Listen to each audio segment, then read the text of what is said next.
नमस्कार। आज 10 जून 2026 है। शांति ज्ञान के इस वीडियो में हम आज के 10 सबसे महत्वपूर्ण करंट अफेयर्स प्रश्नों पर चर्चा करेंगे। प्रश्न 1। किस राज्य सरकार ने ग्रामीण क्षेत्रों में अंतिम मील तक डिजिटल कनेक्टिविटी सुनिश्चित करने के लिए प्रोजेक्ट गंगा लॉन्च किया है?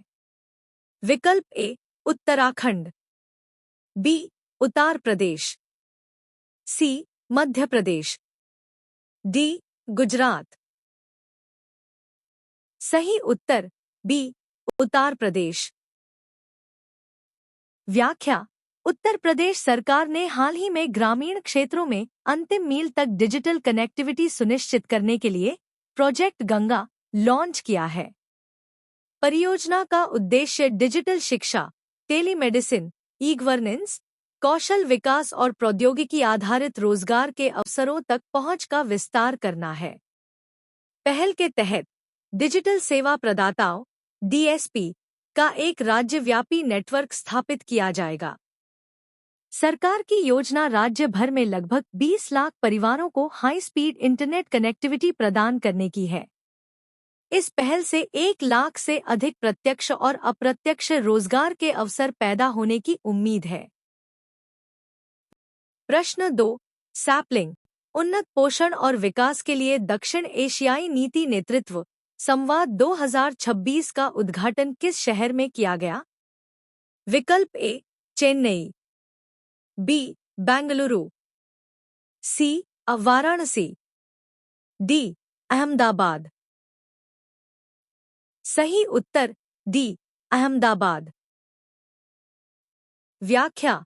सैपलिंग उन्नत पोषण और विकास के लिए दक्षिण एशियाई नीति नेतृत्व संवाद 2026 का उद्घाटन केंद्रीय मंत्री चिराग पासवान ने जून के 9 से 10, 2026 को अहमदाबाद, गुजरात में किया था। संवाद संयुक्त रूप से खाद्य प्रसंस्करण उद्योग मंत्रालय (MoFPI) और विश्व बैंक समूह के नेतृत्व वाले सैपलिंग पहल द्वारा आयोजित किया गया है।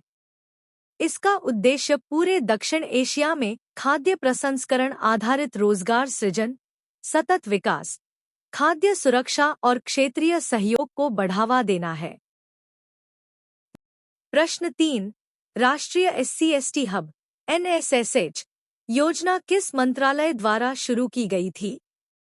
विकल्प ए जनजातीय कार्य मंत्रालय, बी सूक्ष्म, लघु और मध्यम उद्यम मंत्रालय, सी ग्रामीण विकास मंत्रालय, डी सामाजिक न्याय और अधिकारिता मंत्रालय। सही उत्तर बी सूक्ष्म, लघु और मध्यम उद्यम मंत्रालय। व्याख्या। राष्ट्रीय SC/ST हब (NSSH) योजना हाशिए पर मौजूद उद्यमशील समुदायों के सशक्तिकरण के माध्यम से विकसित भारत @2047 के दृष्टिकोण को आगे बढ़ाने में महत्वपूर्ण भूमिका निभा रही है। यह योजना अक्टूबर 2016 में MSME मंत्रालय द्वारा शुरू की गई थी, जिसका उद्देश्य अनुसूचित जाति (SC) और अनुसूचित जनजाति (ST) उद्यमियों को सशक्त बनाना है। यह योजना क्षमता निर्माण, प्रौद्योगिकी उन्नयन, बाजार पहुंच, वित्तीय सहायता और सार्वजनिक खरीद में भागीदारी जैसे क्षेत्रों में सहायता प्रदान करके उद्यमशीलता को बढ़ावा देती है। इसका उद्देश्य सरकारी खरीद और व्यावसायिक अवसरों में SC/ST स्वामित्व वाले उद्यमों की भागीदारी बढ़ाना है। प्रश्न 4। Land port management system (LPMS) विनिमय किस संगठन द्वारा विकसित किया गया है? विकल्प ए सीमा सुरक्षा बल, बी वाणिज्य मंत्रालय, सी भारतीय भूमि पत्तन प्राधिकरण, डी नीति आयोग। सही उत्तर सी भारतीय भूमि पत्तन प्राधिकरण। व्याख्या। केंद्रीय गृह मंत्री अमित शाह ने हाल ही में नई दिल्ली में land port management system (LPMS) विनिमय लॉन्च किया। सीमा प्रबंधन को आधुनिक बनाने और मजबूत करने के लिए इस प्रणाली को भारतीय भूमि बंदरगाह प्राधिकरण (LPI) द्वारा विकसित किया गया है। LPMS का लक्ष्य व्यापार और कनेक्टिविटी को बढ़ाते हुए भारत की भूमि सीमाओं पर लोगों और सामानों की सुरक्षित और कुशल आवाजाही की सुविधा प्रदान करना है। इसे सुरक्षा और निर्बाध संचालन पर विशेष ध्यान देने के साथ सभी हितधारकों की आवश्यकताओं को पूरा करने के लिए डिजाइन किया गया है। प्रश्न 5। हाल ही में उत्तर प्रदेश के किस शहर में battery energy storage system BESS के साथ 250 मेगावाट की सौर ऊर्जा परियोजना को मंजूरी दी गई है? विकल्प ए सीतापुर, बी प्रयागराज, सी झांसी, डी कानपुर। सही उत्तर ए सीतापुर। व्याख्या: रक्षा मंत्रालय ने उत्तर प्रदेश के सीतापुर में battery energy storage system BESS के साथ 250 मेगावाट की सौर ऊर्जा परियोजना को मंजूरी दे दी है। यह परियोजना लगभग 850 एकड़ खाली रक्षा भूमि पर विकसित की जाएगी और यह भारत में रक्षा भूमि पर पहली बड़े पैमाने पर सौर प्लस भंडारण परियोजना है। इसका उद्देश्य ऊर्जा सुरक्षा को बढ़ाना, नवीकरणीय ऊर्जा को बढ़ावा देना और खाली रक्षा भूमि का इष्टतम उपयोग सुनिश्चित करना है। इस परियोजना से पारंपरिक बिजली स्रोतों पर निर्भरता कम होने और रक्षा प्रतिष्ठानों के लिए बिजली खरीद लागत कम होने की उम्मीद है। प्रश्न 6। हाल ही में समाचारों में देखा गया बास्कानिस्थिस चेपाकाकिएंसिस क्या है? विकल्प ए स्नेक ईल की नई खोजी गई प्रजाति, बी एक प्रकार का वायरस, सी आक्रामक खरपतवार, डी दुर्लभ औषधीय पौधा। सही उत्तर ए स्नेक ईल की नई खोजी गई प्रजाति। व्याख्या: बास्केनिस्थिस चेपाकाकिएंसिस सांप मछली की एक नई खोजी गई प्रजाति है। इसकी खोज बंगाल की खाड़ी में आंध्र प्रदेश के काकीनाडा फिशिंग हार्बर में की गई थी। यह भारतीय जल में दर्ज की गई बास्केनिस्थिस जीनस की केवल दूसरी प्रजाति है। ईल में एक अलग 2 रंग का शरीर, एक छोटा थूथन, एक अद्वितीय दांत व्यवस्था और छोटे फ्लैप जैसे पेक्टोरल पंख होते हैं। यह खोज भारत के पूर्वी तट की ज्ञात समुद्री जैव विविधता को जोड़ती है। प्रश्न 7। किरथाई जलविद्युत परियोजना किस राज्य केंद्र शासित प्रदेश में स्थित है? विकल्प ए जम्मू और कश्मीर, बी उत्तराखंड, सी हिमाचल प्रदेश, डी दिल्ली। सही उत्तर ए जम्मू और कश्मीर।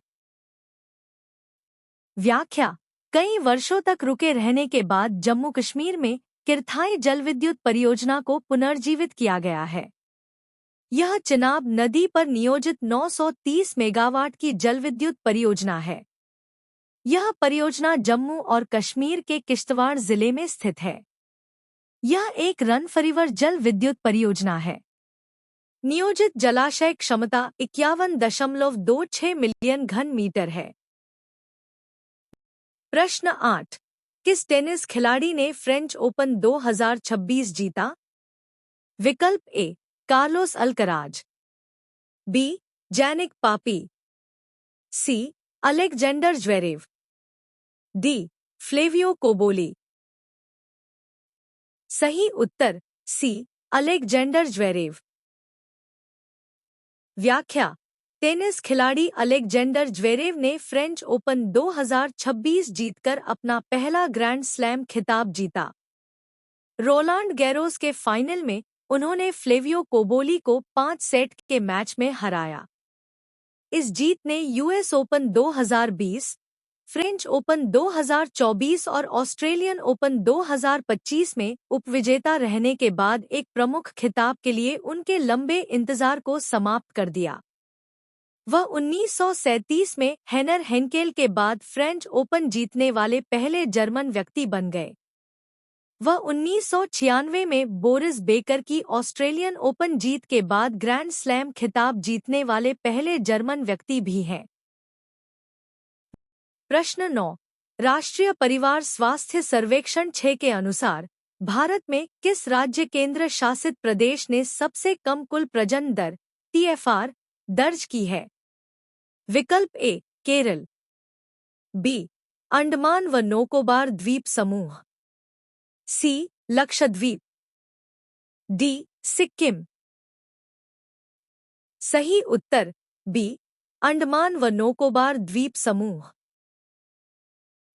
व्याख्या NFHS 6 राष्ट्रीय परिवार स्वास्थ्य सर्वेक्षण 6 के अनुसार अंडमान और निकोबार द्वीप समूह ने भारत की सबसे कम कुल प्रजनन दर TFR दर्ज की है।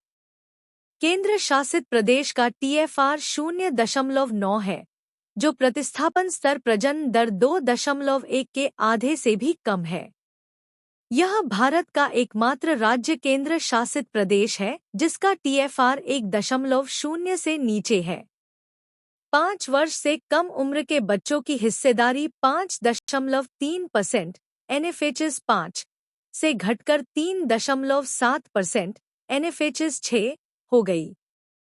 60 वर्ष और उससे अधिक आयु के लोगों का अनुपात 11% से बढ़कर 12.6% हो गया, जो बढ़ती उम्र की आबादी का संकेत है। 2 से 4 वर्ष की आयु के बच्चों की प्रीस्कूल उपस्थिति 88.5% से गिरकर 66.2% हो गई। प्रश्न 10। जल गंगा संवर्धन अभियान, जिसने हाल ही में अंतर्राष्ट्रीय स्तर पर ध्यान आकर्षित किया है, किस राज्य की एक पहल है? विकल्प ए मध्य प्रदेश, बी उत्तराखंड, सी उत्तर प्रदेश, डी पंजाब। सही उत्तर ए मध्य प्रदेश। व्याख्या जल गंगा संवर्धन अभियान मध्य प्रदेश की एक प्रमुख जल संरक्षण पहल है। इस अभियान को हाल ही में जल संरक्षण के एक सफल मॉडल के रूप में अंतर्राष्ट्रीय मान्यता मिली है। भोपाल में आयोजित सदानीरा समागम के दौरान कई देशों के राजनयिकों ने इस अभियान की सराहना की और इसी तरह के मॉडल अपनाने में रुचि व्यक्त की। यह नदियों, तालाबों और पारंपरिक जल निकायों के कायाकल्प पर केंद्रित है। यह पहल स्थायी जल प्रबंधन और सामुदायिक भागीदारी को बढ़ावा देती है।